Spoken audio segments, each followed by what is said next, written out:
এই ছোট্ট বাচ্চাটা হলো ভাবছিলাম কবে বড় হবে, দেখতে দেখতে দেখো হাঁটাও শিখে গেল। বাচ্চারা কি তাড়াতাড়ি বড় হয়ে যায় না, ঠিক যেমনটা আমরাও ছোট থেকে এত বড় হয়ে গেছি। হ্যালো, আমি লাবণী, আমার ছোট্ট একটা ভিডিওতে সকলকে ওয়েলকাম। বছরের শেষ দিন এবং প্রথম দিন ঠান্ডাটা একটু কম হলেও পরের দিন ঠিক আমাদের এখানে আবারও প্রচুর ঠান্ডা। এখানে বিগত 3 বছর ধরে ঘরের মধ্যে সোয়েটার পরেই থাকিনি, এবার সব সোয়েটারগুলো কম বেশি বার করেছি। তবে সোয়েটার যতই থাকুক, এই ওয়েদারে কেচে মেলে শুকানোর যে ব্যাপারটা তা অনেক লেন্দি।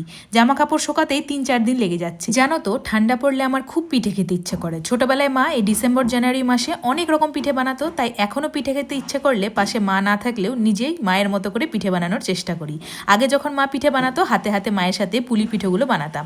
আমার বরের পছন্দের পিঠা হলো পাটিসাপটা, আর আমার পছন্দের পিঠে হলো পুলি পিঠা। তাই প্রত্যেক বছরের শীতকালে আর বাকি কোনো পিঠা হোক না হোক, পুলি পিঠে এবং পাটিসাপটা পিঠা অবশ্যই হবে। তবে হ্যাঁ, আরও একটা পিঠা আমাদের দুজনেরই বেশ পছন্দের, সেই পিঠার নাম হলো কানমোচড়া।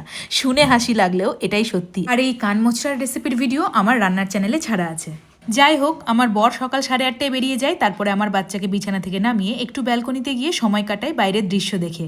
আজ খুব কুয়াশা, রোদ সেরকম একদমই বেরোয়নি, তাই বেশিক্ষণ আর থাকলাম না, কারণ প্রচণ্ড ঠান্ডা হাওয়া। চলে গেলাম ফ্রেশ হতে। বাপরে বাপ, যা ঠান্ডা জল! এই জলে মুখ ধোয়া, তাও আবার সকালবেলা উঠে, এটা একটা বড় টাস্ক। যেহেতু কম বেশি সকালবেলা প্রায় গরুর দুধ দিয়ে ব্রেকফাস্ট বানাই, তাই ঘরে দুধ শেষ হয়ে গেলে চট করে ব্লিঙ্কিট থেকে অর্ডার করে নিই।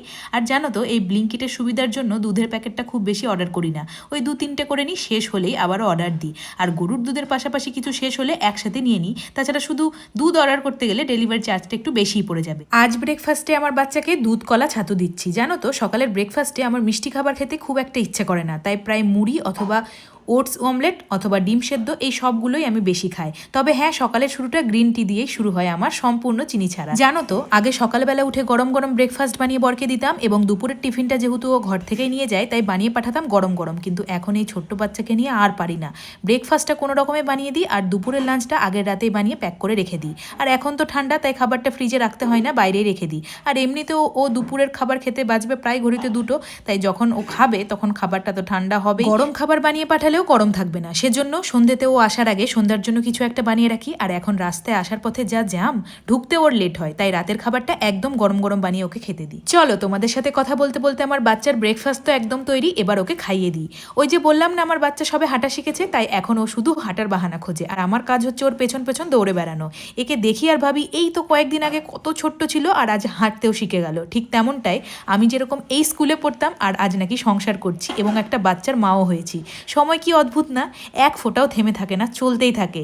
আজকের ব্লগটা এতখানি, দেখা হচ্ছে খুব তাড়াতাড়ি। ভালো লাগলে অবশ্যই কমেন্টে আমাকে জানিও এবং ভিডিওটা শেয়ার করে দিও। সকলে ভালো থেকো, বাই বাই।